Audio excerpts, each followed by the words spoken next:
आज हामी पवित्र आत्मा कसरी पाउन सक्छौँ हामी दुईटा बुँदा हेर्नेछौँ। आज एकदम इम्पोर्टेन्ट छ तपाईँको लागि। तपाईँले जब प्रेरित 19 अध्यायमा हेर्नुहुन्छ भने त्यहाँनिर पावलले यसरी सोध्नुहुन्छ, के तिमीहरूले येशूलाई विश्वास गर्यौ कि तिमीहरूले पवित्र आत्मा पायौ भनेर चाहिँ पावलले त्यहाँनिर सोधेको कुराहरू हामी पाउँछौँ। आज तपाईँलाई पनि यही प्रश्न छ कि येशूलाई विश्वास गरेर तपाईँले पवित्र आत्मा पाउनुभयो? यदि पाउनु भएको छैन भने तपाईँले आज यो वचनलाई ध्यान दिएर तपाईँले हेर्नु होला। म तपाईँलाई भन्न चाहन्छु, त्योभन्दा अगाडि जब तपाईँले हेर्नुहुन्छ भने अनि उनीहरूले के भन्छन् भने हामीलाई त पवित्र आत्मा हुनुहुन्छ, को हुनुहुन्छ, के हुनुहुन्छ, हामीलाई त केही पनि थाहा छैन भनेर भन्दै गर्दाखेरि अनि पावलले 6 पदमा 19 को 6 पदमा जब हात राखेर प्रार्थना गर्छन् अनि त्यहाँनिर उनीहरू पवित्र आत्माले भरिएको कुरा र अन्य भाषा बोलेर अनि अगमबाणी पनि गरेको कुराहरू हामी स्पष्टसँग पाउँछौँ। जब पावलले उनीहरूमाथि हात राखे तब पवित्र आत्मा उनीहरूमाथि आउनुभयो र उनीहरू अन्य भाषामा बोले र अगमबाणी गरे। म तपाईँलाई भन्न चाहन्छु, जब तपाईँले प्रेरित 8 अध्यायमा हेर्नुहुन्छ भने फिलिपको जीवनबाट असाधारण मिराकल्सहरू भइरहेको छ, असाधारण कामहरू भएको छ। तर म तपाईँलाई भन्न चाहन्छु, जब सामरियाको सहरमा नै पुरा आनन्द भएको छ भनेर भन्छ, शान्ति भएको छ भन्छ, त्यहाँनिर लङ्गडाहरू उठ्न थाल्छन् अनि असाधारण त्यहाँनिर कामहरू हुन थाल्छन् फिलिपको जीवनबाट। अनि त्यहाँनिर तपाईँले हेर्नुहुन्छ भने अनि त्यहाँनिर के पाउनुहुन्छ भने फिलिपले त्यहाँनिर अद्भुत चिन्ह चमत्कारहरू फिलिपको जीवनबाट तपाईँले भएको त्यहाँनिर पाउनुहुन्छ। लङ्गडाहरू उठेछ, अन्धोले देखेको छ, थुप्रै मिराकल्सहरू परमेश्वरले असाधारण मिराकल्सहरू गर्नुहुन्छ। तर एउटा कुराको त्यहाँनिर कमी थियो। जब यरुशलेम जब प्रेरितहरूलाई थाहा हुन्छ कि सामरियाको मानिसहरूले येशूको सुसमाचार सुनेर ग्रहण गरे भन्ने जब थाहा हुन्छ अनि त्यहाँनिर प्रेरितहरूलाई पठाइएको कुराहरू छ। जब त्यहाँनिर प्रेरितहरूलाई अनि पठाइएको छ, तपाईँलाई थाहा छ, जब त्यहाँनिर हेर्नुहुन्छ भने अनि प्रेरितहरूलाई पठाइएको छ अनि त्यहाँनिर उनीहरूले त्यहाँ आएर तिनीहरूले पवित्र आत्मा पाउन् भनेर तिनीहरूका निम्ति प्रार्थना गरे है। त्यहाँनिर तपाईँलाई थाहा छ अनि 17 पदमा जब तपाईँले हेर्नुहुन्छ भने अनि त्यहाँनिर पनि उनीहरूले हात राखेर प्रार्थना गर्दै गर्दाखेरि पवित्र आत्माले भरिएको छ अनि अन्य भाषाहरू बोलेको छन् उनीहरूले। उनीहरूको जीवनमा तपाईँले पवित्र आत्मा पाएको कुराहरू तपाईँले प्रमाणहरू पाउनुहुन्छ। म तपाईँलाई भन्न चाहन्छु, यदि तपाईँको अझै थुप्रै कुराहरू छ जब हामी हेर्छौँ भने, किनकि परमेश्वरले यहाँनिर अद्भुत कामहरू गर्नुभएको छ, असाधारण काम गर्नुभएको छ फिलिपको जीवनबाट। तर एउटा कुरा, पवित्र आत्माको आगो, पवित्र आत्माको बप्तिस्मा भएको थिएन। धेरैचोटि हाम्रो सेवाकाईमा थुप्रो मिराकल्सहरू, थुप्रै कुराहरू हुन सक्छ, तर यदि पवित्र आत्माको बप्तिस्मा भएको छैन भने नि ती मिराकल्स भएको व्यक्तिहरू पनि ख्रिस्टमा सुसज्जित नभएर ब्याकस्लाइड हुन सक्छन्। त्यसकारण म तपाईँलाई भन्न चाहन्छु, यदि पवित्र आत्माको बप्तिस्मा जब त्यो आगोको बप्तिस्मा जब तपाईँले पाउनुहुन्छ नि, जब साधारण विश्वासीले त्यो आगोको बप्तिस्मा जब पाउँछ नि, म तपाईँलाई भन्न चाहन्छु त्यो आगोको बप्तिस्माको एउटा काम भनेको खराब कुरालाई जलाएर फाल्ने र राम्रो कुरालाई प्रमोट गर्ने।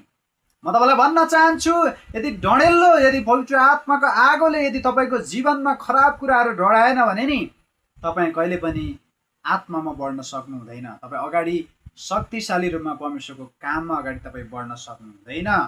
अनि 2 नम्बर बुँदा परमेश्वरसँग मागेर, 1 नम्बर हात राखेर र 2 नम्बर परमेश्वरसँग मागेर।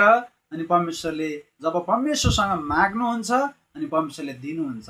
म तपाईँलाई भन्न चाहन्छु, जब मैले पवित्र आत्मा पाउनको लागि तृष्णा गरेँ तर प्रार्थना गर्ने व्यक्तिहरू हुनुहुन्थेन। तर म तपाईँलाई भन्न चाहन्छु, त्यति बेला मैले सुक्खा ड्राई फास्टिङ, बिहान बेलुका नै केही नखाएर 36 घन्टाको फास्टिङ, 48 घन्टाको फास्टिङ, 72 घन्टाको फास्टिङ त्यसरी बसेर अनि मैले पवित्र आत्माले भरिएको अनुभव उहाँसँग मागेको कारणले अनि यो अनुभवहरू मेरो जीवनमा पनि छ। तपाईँलाई थाहा छ, जब लुकाको पुस्तक जब 11 को जब त्यहाँनिर 9 देखि 13 पदसम्म तपाईँले हेर्नुहुन्छ भने तपाईँले के पाउनुहुन्छ भने त्यहाँनिर प्रभु यीशु भन्नुहुन्छ, माग त तिमीलाई दिइनेछ, खोज त तिमीले भेटाउनेछौ। कुन चाहिँ बाउ होला जो रोटी माग्दा ढुङ्गा देला र अनि अन्डा माग्दा बिच्छी देला? है, तिमीहरू दुष्ट भइकन त असल थोक दिन जान्दछौ भने स्वर्गमा हुनुहुने पिता झन् कति बढी गरी तिमीहरूलाई पवित्र आत्मा दिनुहुन्छ भनेर 13 पदमा तपाईँले यहाँनिर पाउनुहुन्छ। तिमीहरू दुष्ट भइकन आफ्ना छोराछोरीहरूलाई असल थोकहरू दिन जान्दछौ भने तिमीहरूका स्वर्गीय पिताले उहाँसँग माग्नेहरूलाई कति बढी गरेर पवित्र आत्मा दिनुहुन्छ। यदि तपाईँले परमेश्वरसँग माग्दै हुनुहुन्छ भने तपाईँलाई कति बढ्ता गरी पवित्र आत्मा परमेश्वरले दिन सक्नुहुन्छ। यसकारण म तपाईँलाई भन्न चाहन्छु, पहिलो स्टेप भनेको हात राखेर, दोस्रो स्टेप भनेको मागेर।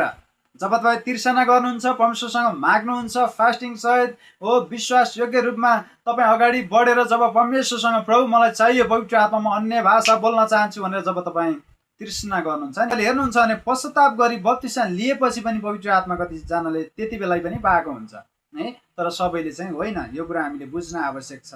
म तपाईँलाई भन्न चाहन्छु, प्रेरित 2 अध्यायको जब 38 पदमा जब हेर्छौँ भने त्यहाँनिर अनि पवित्र आत्मा त्यहाँनिर पाएको कुराहरू हामी पाउँछौँ।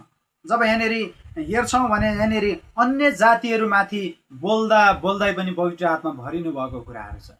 यसकारण म तपाईँलाई भन्न चाहन्छु, अनि कुनै समय परमेश्वरले जब पश्चाताप गर्ने व्यक्तिहरूलाई कहिलेकाहीँ बोल्दा बोल्दै पनि, प्रेरितहरूले बोल्दै गर्दाखेरि पनि त्यहाँनिर अद्भुत मिराकल्स अनि त्यहाँनिर आत्माको कुराहरू भइरहेको हुन्छ। यसकारण तपाईँहरू कतिजना, तपाईँहरू यदि साँच्चै नै तपाईँ पवित्र आत्माले भरिन चाहनुहुन्छ, अन्य भाषा बोल्न चाहनुहुन्छ, अगमबाणी बोल्न चाहनुहुन्छ भने नि तपाईँले ठुलो एउटा तृष्णा राख्नुहोस्। र म तपाईँलाई भन्न चाहन्छु, यदि तपाईँ साँचो रीतिले तपाईँ आत्माले भरिन चाहनुहुन्छ भने नि तपाईँले हामीलाई मेसेज छोड्न सक्नुहुन्छ, र विशेष गरी हामी तपाईँलाई व्हाट्सएपको विशेष नम्बर पनि हामी प्रोभाइड गर्नेछौँ, र त्यहाँ पछाडि हामी तपाईँको लागि हामी शक्तिशाली अभिषेकको प्रार्थना गरिदिनेछौँ, शक्तिशाली पवित्र आत्माको बप्तिस्माको लागि हामी प्रार्थना गरिदिनेछौँ। परमेश्वरले तपाईँको जीवनमा अद्भुत काम गर्नुहुनेछ। हजारौँ मानिसहरूले पवित्र आत्माको बप्तिस्मा पाएको छ। अनि म तपाईँलाई भन्न चाहन्छु, यदि तपाईँको जीवनमा तपाईँ चाहनुहुन्छ शक्तिशाली परमेश्वरको काम गर्न, यदि तपाईँ चाहनुहुन्छ परमेश्वरको शक्तिशाली आगो तपाईँको जीवनमा चाहनुहुन्छ भने तपाईँहरू हामीसँग जोडिन सक्नुहुन्छ। परमेश्वरले तपाईँहरू सबैलाई प्रशस्त आशिष दियो।